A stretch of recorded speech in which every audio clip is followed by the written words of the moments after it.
ಕಷ್ಟಪಟ್ಟು ಒಂದು ಸೈಟನ್ನಂತೂ ಕೊಂಡ್ಕೊಂಡಿದ್ದಾಯಿತು. ಇನ್ನು ಮನೆ ಕಟ್ಸೋದೊಂದೇ ಬಾಕಿ.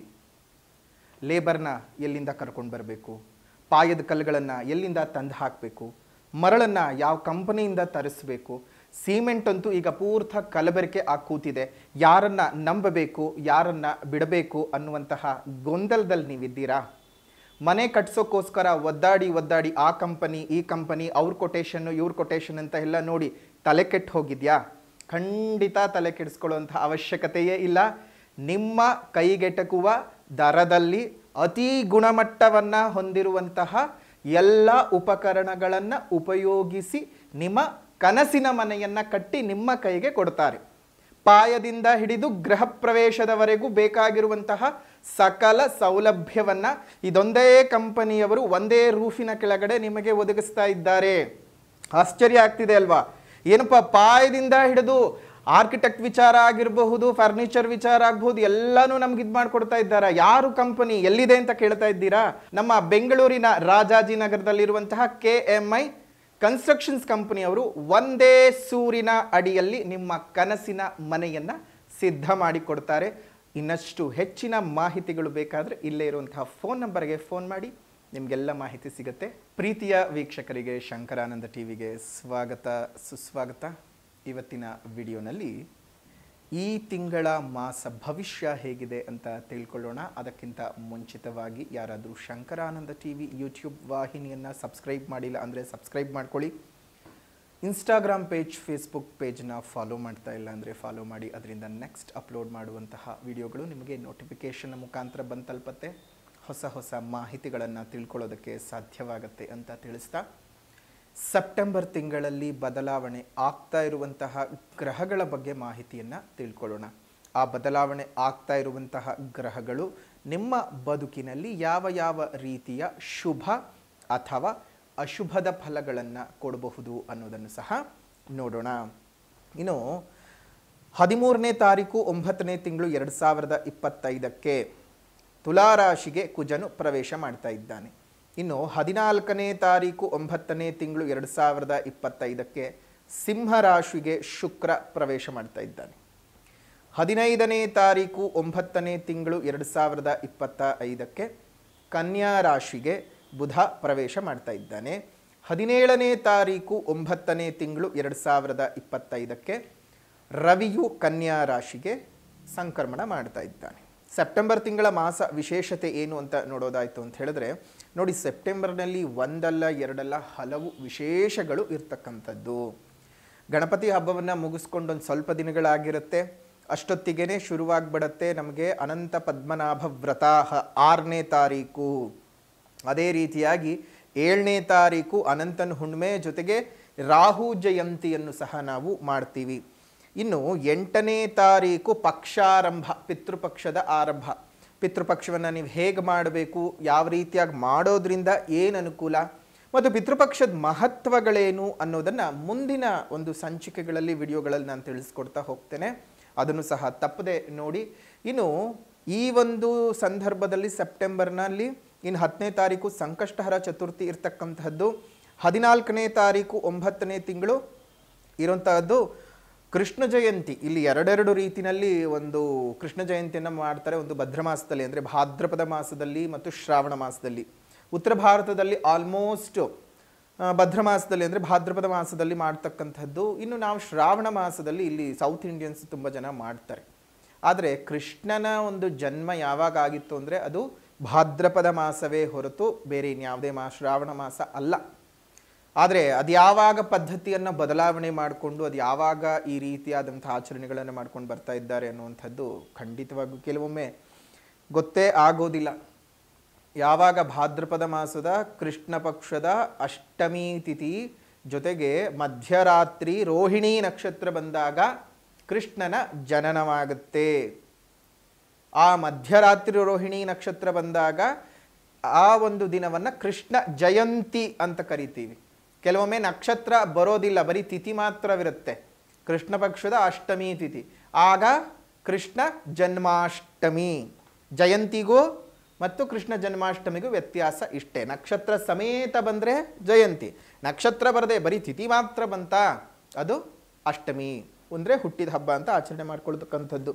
ಇನ್ನು ಅದೇ ರೀತಿಯಾಗಿ 21ನೇ ತಾರೀಕು ಮಹಾಲಯ ಅಮಾವಾಸ್ಯೆ, ಮಹಾನವಮಿ ಅಮಾವಾಸ್ಯೆ ಅಂತಲೂ ಸಹ ಕರೀತಾರೆ ಇದನ್ನು. ಈ ಒಂದು ಪರ್ವಕಾಲ ನಿಮ್ಮೆಲ್ಲರ ಬದುಕಿನಲ್ಲಿ ಮತ್ತೊಮ್ಮೆ ನಾವು ಅಮಾವಾಸ್ಯ ಬೆಳ್ಳಿ ತಾಯತವನ್ನು ಮಾಡ್ತಾ ಇದ್ದೇವೆ.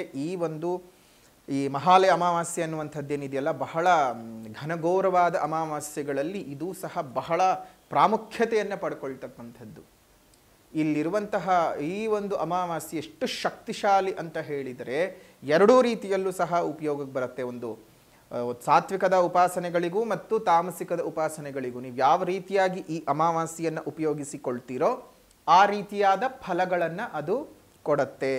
ಸೊ ಹಾಗಾಗಿ ಇಂತಹ ಅಮಾವಾಸ್ಯೆಯ ಪರ್ವಕಾಲದಲ್ಲಿ ನಿಮಗೆ ಇರುವಂತಹ ಇನ್ಯಾವುದೇ ದೃಷ್ಟಿದೋಷಗಳು, ಕೃತ್ರಿಮ ದೋಷಗಳು, ಮಾಟಮಂತ್ರ ದೋಷಗಳು, ಜೀವನದಲ್ಲಿ ಅಭಿವೃದ್ಧಿಯೇ ಆಗ್ತಾ ಇಲ್ಲ ಅನ್ನುವಂತಹ ಯಾವುದೇ ರೀತಿಯಾದಂತಹ ಸಮಸ್ಯೆಗಳಿದ್ರೂ ಈ ಭಾದ್ರಪದ ಅಮಾವಾಸ್ಯೆಯ ಪ್ರಯುಕ್ತ ಮಾಡ್ತಾ ಇರತಕ್ಕಂತಹ ರಜತ ಮೂಲಿಕಾ ತಾಯತವನ್ನು ನೀವು ಕತ್ತಿನಲ್ಲೋ, ಕೈನಲ್ಲೋ, ಸೊಂಟದಲ್ಲೋ ಧರಿಸೋದ್ರಿಂದ ನಿಮಗೆ ಆದಷ್ಟು ಒಳ್ಳೆ ರೀತಿಯ ರಿಸಲ್ಟ್ಸ್ ಬರುತ್ತೆ. ಈಗಾಗಲೇ ಮುಂಚೆ ಪ್ರತಿ ಸಲ ಅಮಾವಾಸ್ಯೆ ಬಂದಾಗಲೂ ಹೇಳ್ತಾ ಇದ್ವಿ, ತುಂಬ ಜನ ಅದನ್ನು ತೆಗೆದುಕೊಳ್ತಾ ಇದ್ದೀರಿ. ಎಷ್ಟೊಂದು ಜನ ಆ ಸಮಯದಲ್ಲಿ ಆಗದೇ ಇರೋರು ಗುರುಗಳೇ ಮತ್ತಿನ್ಯಾವಾಗ ಮಾಡ್ತೀರಾ ಅಂತ ಕೇಳ್ತಾ ಇದ್ರಿ. ಈಗ ಆ ಪರ್ವಕಾಲ ಬಂದಿದೆ, ಮೂಲಿಕಾ ತಾಯ್ತವನ್ನು ತರಿಸ್ಕೊಂಡು ನೀವು ಧರಿಸ್ಕೊಳ್ಳಿ, ಅದರ ಅನುಕೂಲತೆಯನ್ನು ಸಹ ಪಡ್ಕೊಳ್ಳಿ. ಶುಭವಾಗಲಿ. ಇದಾಗಿತ್ತು ಸೆಪ್ಟೆಂಬರ್ ತಿಂಗಳ ವಿಶೇಷ.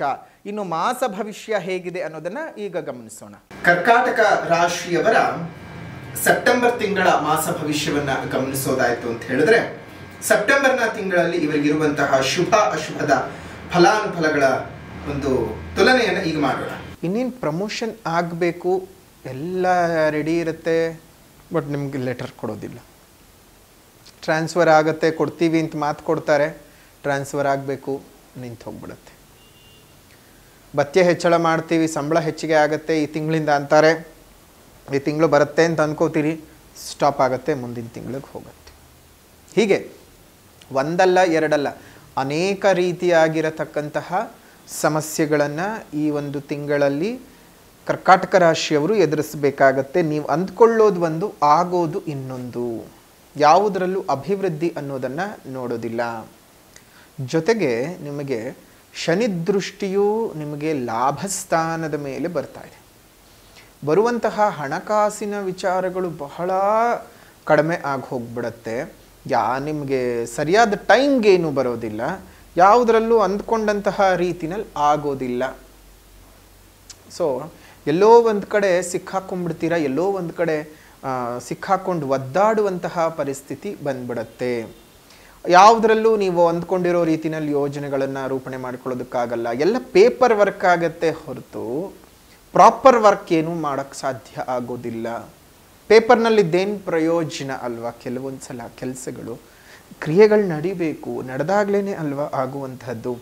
ಟೆನ್ಷನ್ಗಳು ಜಾಸ್ತಿ ಆಗತ್ತೆ, ಮನಸ್ತಾಪಗಳು ಜಾಸ್ತಿ ಆಗತ್ತೆ, ಸಂಗಾತಿಯೊಟ್ಟಿಗೆ ವೈಮನಸ್ಯಗಳು ಹೆಚ್ಚಿಗೆ ಬರ್ತಕ್ಕಂತಹದ್ದು, ಮನೆಯಲ್ಲಿ ಅಶಾಂತಿ ತಾಂಡವ ಆಡುವಂತಹದ್ದು, ಹಣಕಾಸುಗಳು ವಿಪರೀತವಾಗಿ ಖರ್ಚಾಗತ್ತೆ, ವ್ಯಾಪಾರ ವ್ಯವಹಾರಗಳು ಅಂದುಕೊಂಡ ರೀತಿನಲ್ಲಿ ಸಾಗೋದಿಲ್ಲ, ಕೋಪಗಳು ಜಾಸ್ತಿ ಆಗತ್ತೆ. ನೋಡಿ, ಕರ್ಕಾಟಕ ರಾಶಿಯವರಿಗೆ ಕೋಪ ಒಂದು ಹಂತಕ್ಕಿರುತ್ತೆ, ಆದರೆ ದಿಢೀರಂತ ಜಾಸ್ತಿ ಮಾಡ್ಕೊಳಕ್ಕೆ ಹೋಗಲ್ಲ. ಅವ್ರು ಒಳಗಡೆನೇ ಇಟ್ಕೊಂಡಿರ್ತಾರೆ ಕೋಪ ತಾಪಗಳನ್ನು, ಮೇಲ್ಗಡೆ ತೋರಿಸ್ಕೊಳಕ್ಕೆ ಹೋಗಲ್ಲ. ಬಟ್ ಆದರೆ ಹೊರಗಡೆ ಬರುವಂತಹ ಸಮಯ ಸಂದರ್ಭಗಳು ಜಾಸ್ತಿ ಆಗ್ಬಿಡತ್ತೆ. ಈ ತಲೆಗೆ, ಕಣ್ಣು ಮತ್ತು ಭುಜಗಳಿಗೆ ಸಂಬಂಧಪಟ್ಟಂತಹ ಅನಾರೋಗ್ಯದಿಂದ ಬಳಲಬೇಕಾಗತ್ತೆ. ಈ ಒಂದು ತಿಂಗಳು ಹುಷಾರಾಗಿದ್ದು ಜೀವನ ಸಾಗಿಸಿ. ನಿಮ್ಮ ಬದುಕಿನಲ್ಲಿ ಬಹಳ ಕಾಠಿಣ್ಯವಾಗಿರತಕ್ಕಂತಹ ಸಮಯ ಸಂದರ್ಭ ಇದಾಗಿದೆ. ಸ್ವಲ್ಪ ಹುಷಾರಾಗಿರಬೇಕು. ವಿದ್ಯಾರ್ಥಿಗಳಿಗೆ ಪರೀಕ್ಷೆಗಳಲ್ಲಿ ಒಂದು ಸ್ವಲ್ಪ ಸಣ್ಣ ಮಟ್ಟದ ಲಾಭ ಅಂತಲೇ ಹೇಳ್ಬೋದು. ತಕ್ಕ ಮಟ್ಟಕ್ಕೆ ನಿಮ್ಮ ಬದುಕಿನಲ್ಲಿ ಏನೂ ಮಾಡ್ಕೊಳ್ಳೋದಕ್ಕೆ ಸಾಧ್ಯ ಆಗೋದಿಲ್ಲ. ಎಲ್ಲನೂ ಒಂದು ರೀತಿಯಾಗಿ ನಿಮಗೆ ಕಷ್ಟಗಳೇ ಬರ್ತಾ ಹೋಗುತ್ತವೆ. ಅಂದ್ಕೊಂಡಿರೋದು ನೀವೇನು ಮಾಡ್ಕೊಳ್ಳೋದಕ್ಕೆ ಆಗಲ್ಲ. ಇನ್ನು ಈ ಪೀಠೋಪಕರಣಗಳ ತಯಾರು ಮಾಡತಕ್ಕಂಥವ್ರಿಗೆ, ಬಡಗಿಗಳಾಗಿರ್ತಕ್ಕಂಥವ್ರಿಗೆ, ಅದೇ ರೀತಿಯಾಗಿ ಬ್ಲ್ಯಾಕ್ ಸ್ಮಿತ್ಗಳ ಕೆಲಸವನ್ನು ಮಾಡ್ತಾ ಇರ್ತಕ್ಕಂಥವ್ರಿಗೆ, ಅಕ್ಕಸಾಲಿಗ ವೃತ್ತಿಯನ್ನು ಮಾಡ್ತಾ ಇರ್ತಕ್ಕಂಥವ್ರಿಗೆ, ಎಲೆಕ್ಟ್ರಿಕಲ್ ಉಪಕರಣಗಳ ಮಾರಾಟಗಾರರಿಗೆ, ಎಲೆಕ್ಟ್ರಾನಿಕ್ಸ್ ಐಟಮ್ಗಳ ಮಾರಾಟಗಾರರಿಗೆ, ಸಿವಿಲ್ ಇಂಜಿನಿಯರ್ಸ್ಗಳಿಗೆ, ಡಾಕ್ಟರ್ಗಳಿಗೆ, ಸರ್ಜನ್ಗಳಿಗೆ, ಕಾರ್ಡಿಯಾಲಜಿಸ್ಟ್ಗಳಿಗೆ, ಅಂಕಾಲಜಿಸ್ಟ್ಗಳಿಗೆ ಸ್ವಲ್ಪ ಕೆಲಸಗಳು ದಿಢೀರಂತ ಕಡಿಮೆ ಆಗಿ ಹೋಗಬಹುದು. ನಿಮ್ಮ ಒಂದು ಕೆಲಸ ಕಾರ್ಯಗಳಲ್ಲಿ ಒಂದು ರೀತಿಯಾಗಿ ಹಿನ್ನಡೆಯನ್ನು ಅನುಭವಿಸಿ ಬಿಡ್ತೀರಿ. ಮೆಡಿಕಲ್ ಫೀಲ್ಡ್ನಲ್ಲಿ ಇರ್ತಕ್ಕಂಥವ್ರಿಗೆ ಅನುಕೂಲಗಳು ಕಡಿಮೆ. ಅದರಲ್ಲೂ ಸಾಮಾನ್ಯ ಜನರಿಗೆ, ಕೂಲಿ ಕಾರ್ಮಿಕರುಗಳಿಗೆ ಹೆಚ್ಚಿನ ಲಾಭಗಳು ಬರದೆ ಹೋಗ್ಬೋದು. ಸರಿಯಾಗಿ ಕೂಲಿ ಕೆಲಸಗಳು ಸಿಗದೆ ಹೋಗುವಂಥದ್ದು ಇರಬಹುದು. ಪಾಲುದಾರಿಕಾ ವ್ಯವಹಾರಗಳಲ್ಲಿ ನಷ್ಟವನ್ನು ನೋಡ್ತಕ್ಕಂಥದ್ದು. ನಿಮ್ಮ ಮನಸ್ಸಿನಲ್ಲಿ ಅಗಾಧ ಪ್ರಮಾಣದ ನೋವುಗಳ ಉತ್ಪತ್ತಿ ಜಾಸ್ತಿ ಆಗಿಬಿಡುತ್ತೆ. ಸೊ ಯಾವುದರಲ್ಲೂ ನಿಮ್ಗೆ ಅನುಕೂಲ ಅನ್ನೋದು ಇರೋದಿಲ್ಲ. ಸ್ವಲ್ಪ ಜಾಗೃತೆಯಾಗಿ ಜೀವನ ಮಾಡಿ. ನಿಮ್ಮ ಬದುಕು ಈ ತಿಂಗಳು ಯಾಕೋ ಕಷ್ಟಮಯವಾಗಿದೆ. ನೀವು ಅಂದ್ಕೊಂಡದ್ದನ್ನು ಸಾಧಿಸೋದು ಒಂದಿಷ್ಟು ಕಷ್ಟವಿದೆ, ಹುಷಾರಾಗಿ ಇರಬೇಕು. ವ್ಯರ್ಥ ಪ್ರಯಾಣಗಳನ್ನು ಮಾಡಬೇಕಾಗತ್ತೆ. ಅದೇ ರೀತಿಯಾಗಿ ಕುಟುಂಬದಲ್ಲಿದ್ದಂತಹ ಅನೇಕ ರೀತಿಯಾದಂತಹ ಒಂದು ಸಮಸ್ಯೆಗಳು ಹೆಚ್ಚಿಗೆ ಆಗ್ತಕ್ಕಂಥದ್ದು, ಬಂಧು ಬಾಂಧವರೊಟ್ಟಿಗೆ ವಿವಾದಗಳು, ವ್ಯಾಪಾರ ವ್ಯವಹಾರಗಳಲ್ಲಿ ತೊಂದರೆಗಳು, ಸ್ಥಿರ ಆಸ್ತಿಗೆ ಸಂಬಂಧಪಟ್ಟಂತಹ ವಿಚಾರಗಳಲ್ಲಿ ಸಹೋದರ ಸಹೋದರಿಯರೊಟ್ಟಿಗೆ ಮನಸ್ತಾಪಗಳು ಉಂಟಾಗತಕ್ಕಂಥದ್ದಾಗುತ್ತೆ. ಅದೇ ರೀತಿಯಾಗಿ ದೈವ ದರ್ಶನವನ್ನು ಮಾಡಿ ಸ್ವಲ್ಪ ನೆಮ್ಮದಿ ಸಿಗುತ್ತೆ. ಇನ್ನು ನಿರುದ್ಯೋಗಿಗಳಿಗೆ ಉತ್ತಮವಾದ ಕೆಲಸ ಕಾರ್ಯಗಳು ಸಿಗೋದಿಲ್ಲ. ಸ್ವಲ್ಪ ಹುಷಾರಾಗಿದ್ದು ಜೀವನ ಮಾಡಬೇಕು. ಜಾಗ್ರತೆಯಾಗಿ ಇರಿ ಕರ್ಕಾಟಕ ರಾಶಿಯವರು ಈ ಒಂದು ತಿಂಗಳಲ್ಲಿ. ಹಾಗಾಗಿ ಇದೇ ತಿಂಗಳು 21ನೇ ತಾರೀಕು ಅಮಾವಾಸ್ಯೆಯ ದಿವಸ, ಅಮಾವಾಸ್ಯೆಯ ಪರ್ವಕಾಲದಲ್ಲಿ ಮಾಡ್ತಾ ಇರ್ತಕ್ಕಂತಹ ರಜತ ಮೂಲಿಕಾ ತಾಯತವನ್ನು ನಿಮ್ಮ ದೇಹದಲ್ಲಿ ಧರಿಸ್ಕೊಳ್ಳಿ. ಕತ್ನಲ್ಲಿ, ತೋಳ್ನಲ್ಲಿ ಅಥವಾ ಸೊಂಟದಲ್ಲಿ ಧರಿಸ್ಕೊಳ್ಳೋದ್ರಿಂದ ನಿಮಗಾಗುವಂತಹ ಕಾರ್ಯ ಹಿನ್ನಡೆಗಳು, ಕೆಲಸ ಕಾರ್ಯಗಳಲ್ಲಿ ಪ್ರಗತಿ ಇಲ್ಲದೆ ಹೋಗುವಂಥದ್ದು, ಮಾಟ ಮಂತ್ರ, ಕೃತ್ರಿಮ ದೋಷಗಳು, ಕಣ್ಣು ದೃಷ್ಟಿ ದೋಷಗಳು, ಈ ರೀತಿಯಾಗಿ ಅನೇಕ ಸಮಸ್ಯೆಗಳು ನಿಮಗೆ ಕಾಡ್ತಾ ಇರುತ್ತೆ. ಆ ಎಲ್ಲ ಸಮಸ್ಯೆಗಳೂ ಸಹ ದೂರವಾಗಿ ನಿಮ್ಮ ಬದುಕು ಒಂದಷ್ಟು ಏಳಿಗೆಯ ಪಥದ ಕಡೆಗೆ ಬರುತ್ತೆ ಅಂತ ಹೇಳ್ತಾ, ಆ ತಾಯ್ತದ ಬಗ್ಗೆ ಮಾಹಿತಿ ಬೇಕಾದರೆ ಇಲ್ಲೇ ಇರುವಂತಹ ಫೋನ್ ನಂಬರ್ಗೆ ಫೋನ್ ಮಾಡಿ ನೀವು ಮಾಹಿತಿಯನ್ನು ಕಲೆಕ್ಟ್ ಮಾಡ್ಕೋಬಹುದು. ಅದೇ ರೀತಿಯಾಗಿ ಇನ್ನು ನಿಮ್ಮ ಈ ಸೆಪ್ಟೆಂಬರ್ ತಿಂಗಳ ಮಾಸ ಭವಿಷ್ಯದ ಸಮಸ್ಯೆಗಳಿಗೆ ಪರಿಹಾರ ಅಂತ ಬಂದಾಗ, ಮೊದಲನೇದಾಗಿ ಸಾಮಾಜಿಕ ಪರಿಹಾರ.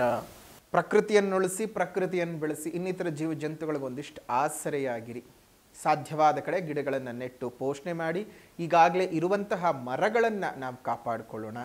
ನಿಮ್ಮ ಸುತ್ತಮುತ್ತ ಇರುವಂತಹ ಉದ್ಯಾನವನಗಳಲ್ಲಿ ಒಂದೆರಡು ಹಣ್ಣಿನ ಗಿಡಗಳನ್ನು ಕೊಟ್ಟು ಪೋಷಣೆ ಮಾಡಿಸಿ. ಅದರಿಂದ ಮುಂದಿನ ದಿನಮಾನಗಳಲ್ಲಿ ಅವು ಬೆಳೆದು ನಿಂತು ನಮ್ಮೆಲ್ಲರಿಗೂ ಪ್ರಾಣವಾಯುವನ್ನು ಕೊಡುತ್ತೆ. ಪ್ರಕೃತಿ ಚೆನ್ನಾಗಿರುತ್ತೆ. ಪ್ರಕೃತಿ ಚೆನ್ನಾಗಿದ್ದರೆ ನಾವೆಲ್ಲರೂ ಸಹ ಚೆನ್ನಾಗಿ ಇದ್ದ ಹಾಗೆಯೇ.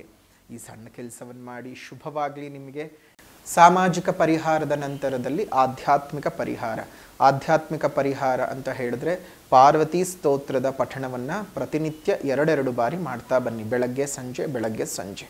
ಅದರಿಂದ ಅನೇಕ ಅನಿಷ್ಟಾರಿಷ್ಟ ಸಮಸ್ಯೆಗಳಿಂದಲೂ ಸಹ ನೀವು ದೂರ ಆಗ್ತೀರಿ. ಶುಭವಾಗಲಿ, ಮಂಗಳವಾಗಲಿ. ಇದಾಗಿತ್ತು ಕರ್ಕಾಟಕ ರಾಶಿಯವರ ಸೆಪ್ಟೆಂಬರ್ ತಿಂಗಳ ಮಾಸ ಭವಿಷ್ಯ ಹೇಗಿದೆ ಅಂತ. ವಿಡಿಯೋ ಇಷ್ಟ ಆಗಿದ್ರೆ ಲೈಕ್ ಮಾಡಿ, ಶೇರ್ ಮಾಡಿ, ಕಮೆಂಟ್ ಮಾಡಿ. ಮತ್ತೊಂದು ವಿಡಿಯೋನಲ್ಲಿ ಭೇಟಿ ಮಾಡೋಣ. ಅಲ್ಲಿವರೆಗೂ ನಮಸ್ಕಾರ. ಲೋಕಾ ಸಮಸ್ತ ಸುಖಿನೋ ಭವಂತು, ಸಕಲ ಸನ್ಮಂಗಳಾನಿ ಭವಂತು, ಸರ್ವೇ ಜನಾಃ ಸುಖಿನೋ ಭವಂತು, ಸಮಸ್ತ ಸನ್ಮಂಗಳಾನಿ ಭವಂತು.